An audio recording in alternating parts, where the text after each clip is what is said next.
Vamos orar. Pai, obrigado por abençoar a aula anterior e agora abençoe essa aulinha que nós vamos ter agora nas epístolas pastorais. Por favor, Pai, em nome de Jesus. Amém. Ok, Deus permitindo, eu vou mostrar algumas coisas sobre 1 Timóteo, 2 Timóteo e Tito. Vamos ver esses três livros que são as epístolas pastorais, ótimos livros para entender como funciona a igreja, como os irmãos devem andar na igreja, etc. E eu não vou pedir que vocês leiam por causa do tempo. Vamos ver aqui a chave de 1 Timóteo, capítulo 3, 1 Timóteo capítulo 3. Você quer entender 1 Timóteo, você deve entender 1 Timóteo 3, versículos 15, na verdade 14, 15 e 16. Escrevo-te estas coisas, esperando ir ver-te bem depressa, mas se tardar, para que saibas como convém andar na casa de Deus, que é a igreja do Deus vivo, a coluna e firmeza da verdade. E sem dúvida alguma, grande é o mistério da piedade. Deus se manifestou em carne, foi justificado no Espírito, visto dos anjos, pregado aos gentios, crido no mundo, recebido acima na glória.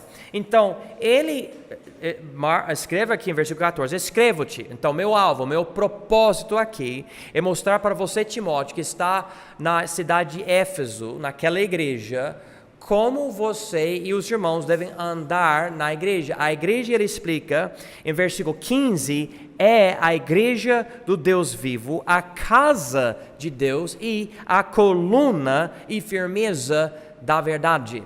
Então, ele quer que a igreja estabelece e manifeste a verdade. E além disso, ele explica como a igreja vai fazer isso através da palavra piedade, versículo 16. Em versículo 16, essa palavra piedade é a palavra-chave do livro de 1 Timóteo. Se eu não me engano, você vai encontrar a palavra piedade mais nesse livro do que qualquer outro livro do Novo Testamento. E a palavra piedade na Bíblia não é simplesmente cuidar de alguém ou sentir dor por causa de alguém que está sofrendo. Piedade é a manifestação de Deus em sua vida que outras pessoas conseguem observar. E nós não estamos falando sobre relâmpagos, nós estamos falando sobre a presença do fruto do Espírito, a presença, os atributos de Deus, amor, alegria, etc., em você por causa de Jesus. E ele explica isso até um certo ponto, versículo 16, porque ele diz, sem dúvida alguma, grande é o mistério da piedade. E ele explica dando o testemunho de Jesus, porque ele diz o seguinte, Deus se manifestou em carne. Deus se manifestou em carne. Então, Jesus é a manifestação de Deus. E ele foi justificado no Espírito, visto dos anjos, pregado aos gentios, crido no mundo, recebido acima na glória. Então, com essa ideia, piedade, 1 Timóteo lida com falsas doutrinas, com o ministério, com a oração dos homens, com a posição das mulheres na igreja. Ele lida com os deveres dos bispos e dos diáconos da igreja. Ele lida, além dessas coisas, com até viúvas em capítulo 5. E também com a repreensão dos presbíteros em capítulo 5, versículos 17 até 25. Ele também lida com servos e seus senhores e com falsos mestres que ensinam coisas erradas sobre dinheiro, dizendo que ganho é piedade, que é errado. Ele diz aqui em capítulo 6, versículo 6, é grande ganho a piedade com contentamento, que ele explica. Então, é um livro que ele lida com várias pessoas que são os membros da igreja. Ele fala basicamente o seguinte, para você que é homem, ter piedade na igreja, você deve ser assim. Para você que é mulher, você deve ser assim, deve agir assim, deve se comportar assim. Se você é presbítero, você deve agir assim. Uma coisa sobre a palavra presbítero. Presbítero é a palavra ancião, ok? Ancião no grego. E a palavra bispo quer dizer superintendente, ou alguém que supervisiona, alguém que vê por cima, que vê além dos outros. Nós entendemos que basicamente é a mesma pessoa, a mesma posição, é o pastor. Encontramos a palavra pastor no livro de Efésios capítulo 4, no livro de Hebreus capítulo 13, mas aqui ele usa as palavras bispo e presbítero. Então ele também usa a palavra diácono. Para diácono ser diácono, ele precisa ser servo, porque a palavra diácono é a palavra servo. Ele até usa a palavra diácono para falar do próprio Timóteo, e ele era o líder estabelecendo essa igreja. Olha aqui, 1 Timóteo capítulo 4, versículo 6, onde diz: propondo essas coisas aos irmãos, serás bom ministro. Essa palavra ministro aqui é a palavra diáconos, ou seja, diácono, que quer dizer servo. Então ele até chama ele de diácono. Então, nós entendemos que biblicamente, dentro da igreja, há duas posições oficiais: o pastor e o diácono. Pastor e diácono, ok? Pastor é uma posição de grande autoridade e, na verdade, diácono também tem autoridade. O diácono é algo, pode ser muito temporário, porque depende da necessidade. Nós encontramos a primeira vez esses servos no livro de Atos, capítulo 6. Ele dá as qualificações e os deveres dos diáconos aqui em 1 Timóteo. Ele também explica essas coisas sobre os bispos, os presbíteros. E ele lida com várias outras coisas na igreja, inclusive o que a mulher não pode fazer na igreja, como os homens devem levantar mãos santas, ou seja, não devem orar para Deus com pecado nas vidas deles. Lida com a igreja ajudando em certas situações sociais. Por exemplo, uma viúva que não tem família, já tem 60 anos de idade, sempre ajudou a igreja e agora ela não tem nada. Ele explica como a igreja pode e deve ajudar ela, mas explica como outras viúvas não precisam desse tipo de ajuda da igreja, devem se casar e formar outra família, etc. Ou, outra família não tem o mesmo marido, tem um novo, porque o primeiro faleceu. Então, 1 Timóteo, como ele disse ali em capítulo 3, versículo 15, lida com a questão de como os irmãos devem andar na igreja. Então, todos os aspectos do culto e do testemunho dos irmãos fora da igreja, ele lida com isso em 1 Timóteo. 1 Timóteo, então, é um livro essencial para toda a igreja local. Toda a igreja precisa de um tempo em que o pastor está pregando sobre esse livro, e eu, na verdade, estou fazendo isso agora com a nossa igreja. Vamos para 2 Timóteo. 2 Timóteo, entendemos, é a última carta escrita por Paulo no Novo Testamento. 2 Timóteo é uma carta bem íntima entre Paulo e Timóteo. Entendemos que Paulo escreveu no ano 67, então 3 anos antes do catástrofe, quando Tito entrou e derrubou o templo de Israel. As palavras-chave do livro: aflições, combate e tempos trabalhosos.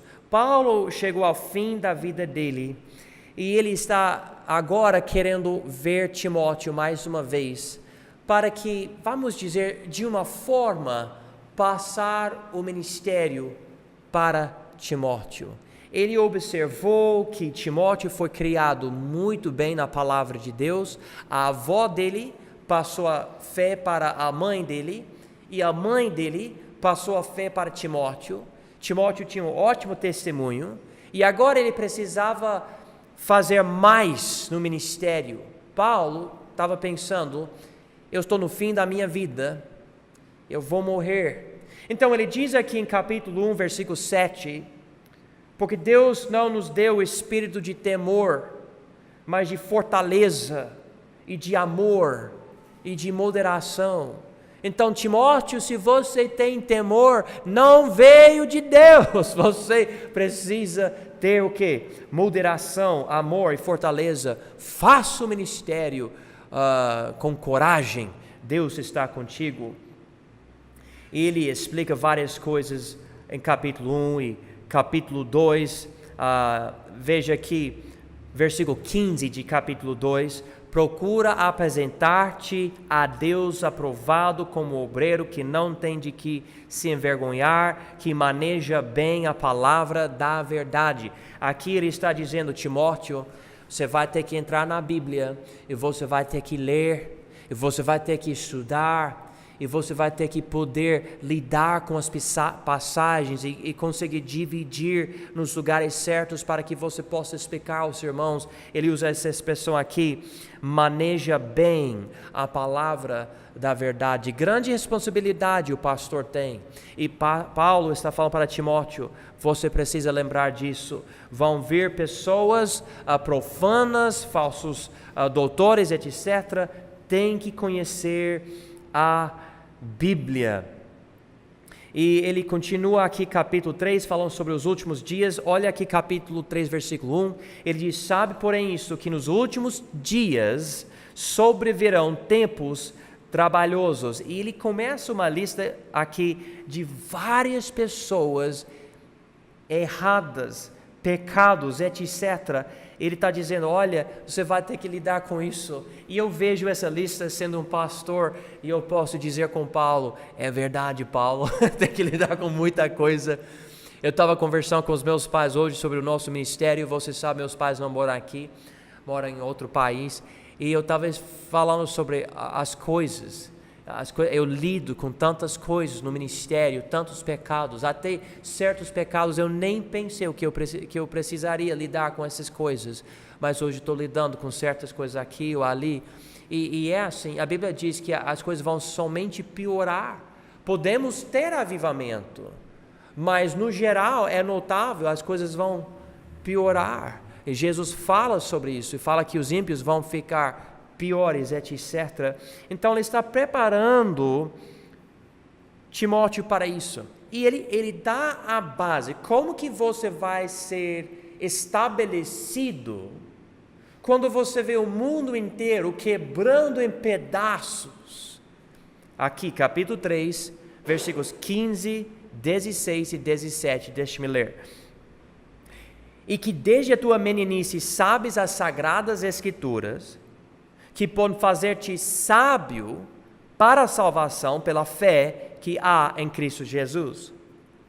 Toda a Escritura é divinamente inspirada e proveitosa para ensinar, para repreender, para corrigir, para instruir em justiça, para que o homem de Deus seja perfeito e perfeitamente instruído para toda boa obra. Olha aqui as palavras. Ele usa a palavra perfeito, ele usa a palavra perfeitamente, ele usa a palavra toda, aqui onde diz toda boa obra, Ele começa o versículo 16 com as palavras toda a Escritura. O que ele está dizendo para Timóteo? A Bíblia é suficiente. A Bíblia é suficiente. Esse mundo pode ter tanto problema, mas Timóteo, se você simplesmente entender e confiar que a Bíblia é suficiente, você vai para a Bíblia, você vai ser perfeito e perfeitamente instruído para toda boa obra. Simplesmente confie na Bíblia, você vai conseguir fazer o ministério. Ele deixou Timóteo com isso. Ele queria ver Timóteo, mas ele queria estabelecer isso no coração dele. Ele diz aqui em capítulo 4, versículo 5, mas tu se sóbrio em tudo, sofre as aflições, faz a obra de um evangelista, cumpre o teu ministério. Versículo 9, procura vir ter comigo depressa. Ele explica o porquê. Porque Demas me desamparou, amando o presente século, e foi para Tessalônica, Crescente para Galácia, Tito para Dalmácia. Só Lucas está comigo. Toma, Marcos, e traz-o contigo, porque me é muito útil para o ministério. Então ele está terminando essa carta dizendo para ele: Timóteo, eu quero te ver antes de morrer. E vamos ver um versículo, eu acho muito especial aqui. Versículo 7 de capítulo 4. Ele diz aqui: combati o bom combate, acabei a carreira, guardei a fé. Devemos marcar esse versículo. Eu espero que cada irmão da nossa igreja pode terminar sua obra nessa terra e falar: combati o bom combate, acabei a carreira, guardei a fé. Que testemunho, né? Muito especial. E Paulo termina assim. Temos mais uma carta dele, vamos para essa carta. Tito. Tito é uma epístola muito boa. Todos os livros da Bíblia são bons. Essa aqui lida especificamente com o tipo de pessoa que fala que é de Deus, mas não é. A pessoa, podemos dizer, mentirosa. Vamos ver o que ele diz aqui em capítulo 1, versículos 15 e 16. Capítulo 1, versículos 15 e 16. Só deixa-me explicar rapidinho. Tito, ele deixou Tito na ilha de Creta, pode ver isso em capítulo 5, para que ele pusesse em boa ordem as coisas que ainda restavam, e de cidade em cidade estabelecesse presbíteros como já mandou ele. Tudo bem. Então, essa é o alvo de Tito nessa ilha. Mas olha aqui, versículos 15 e 16. Todas as coisas são puras para os puros, mas nada é puro para os contaminados e infiéis. Antes, o seu entendimento e consciência estão contaminados. Confessam que conhecem a Deus, mas negam-no com as obras, sendo abomináveis e desobedientes e reprovados para toda a boa obra. Deixe-me tentar explicar algo aqui que tem a ver com versículos 15 e 16. O impuro aqui é alguém que não foi salvo e, consequentemente, santificado por Jesus. Essa pessoa, então, tem uma consciência má, tem um coração corrupto, é uma pessoa ímpia, mas pode estar conosco na igreja hoje à noite. E essa pessoa ouve a verdade pura, mas até a verdade pura é impura para essa pessoa. A pessoa pode somente mal usar, mal interpretar, sujar a verdade. Eu conheço pessoas, não importa o que você ensina para essa pessoa vai usar a verdade para fazer algo errado. Vai. Judas vai lidar com isso, mas um exemplo é a pessoa que fala o seguinte: pegando a verdade que a salvação pela graça, uma vez salvo para sempre, que é uma verdade bíblica, mas a pessoa corrupta, como ele descreve aqui, essa pessoa reprovada, essa pessoa que não tem Deus, não é de Deus, essa pessoa pega essa doutrina e fala: então, salvo para sempre, pega a graça de Deus e vamos pecar, gente, vou me arrumar 3 mulheres hoje à noite, vou beber a noite toda, porque eu sou salvo. Infelizmente, há pessoas que pensam assim. Eu conheço pessoas nessa cidade que levam a doutrina da graça de Deus dessa forma. E é triste. Porque a graça de Deus, é verdade, nos liberta de toda a condenação. Nós temos a salvação eterna, a vida eterna. Nós não vamos perder nossa salvação. Mas se um ímpio não convertido pegar essa doutrina, só vai sujar se o Espírito Santo não entrar no coração, salvando aquela alma. Essa pessoa não é salva, essa pessoa é corrupta. Mas conhece a verdade até um certo ponto. Mas a pessoa que realmente tem a graça de Deus é transformada. Então, rapidinho, veja comigo o que a graça de Deus faz na pessoa que é verdadeiramente salva. Ouve a verdade e recebe a verdade. Não abusa e usa a verdade, mas recebe a verdade. Olha aqui, Tito 2:11. Porque a graça salvadora de Deus se ha manifestado a todos os homens, ensinando-nos que, renunciando à impiedade e às concupiscências mundanas, vivamos neste presente século sóbria e justa e piamente. Então aqui, em versículos 11 e 12, o que eu posso dizer? A graça de Deus que me dá liberdade eterna, eu não vou para o inferno, é a mesma graça salvadora que me leva a renunciar à impiedade, a dizer, eu não quero pecar, eu não quero continuar no pecado, eu não quero servir Satanás, eu não quero andar na imoralidade, na fornicação, no adultério, etc. Eu não quero, eu tenho Jesus. A mesma graça que me dá a liberdade, não me dá a liberdade para pecar, mas me dá a liberdade para servir a Cristo. 100% diferente do que esses ímpios falam, essa mentira esses ímpios falam. Capítulo 3 é também um capítulo maravilhoso que lida com essa transformação que a salvação nos traz. Deixe-me terminar aqui, capítulo 3, versículo 3.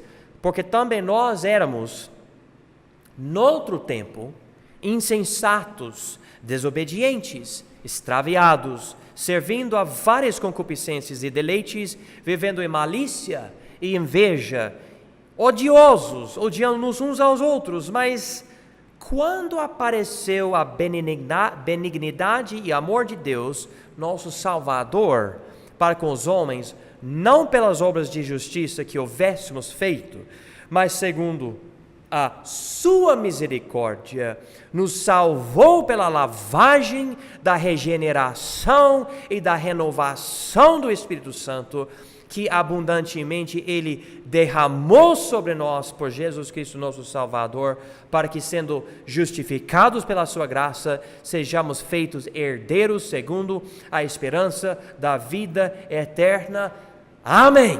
Que passagem forte sobre a nossa salvação. Deixe-me falar o seguinte: a nossa salvação é 100% sobrenatural, não uma decisão humana. Bom, eu vou seguir Jesus. Eu vou seguir essa igreja. Eu vou começar a obedecer à Bíblia. Não é isso. A salvação é quando vem essa lavagem da regeneração e da renovação do Espírito Santo na sua vida. Ao que Ele faz em nós. E essa obra dele vem pela graça salvadora, que transforma quem nós somos, nosso ponto de vista, e nós não queremos voltar para o pecado. É possível pecar? Claro, somos carne. Mas não é nosso alvo, não é nosso desejo, nós não queremos usar essa doutrina para pecar. É essa doutrina que transformou quem nós somos. E agora queremos servir a Cristo.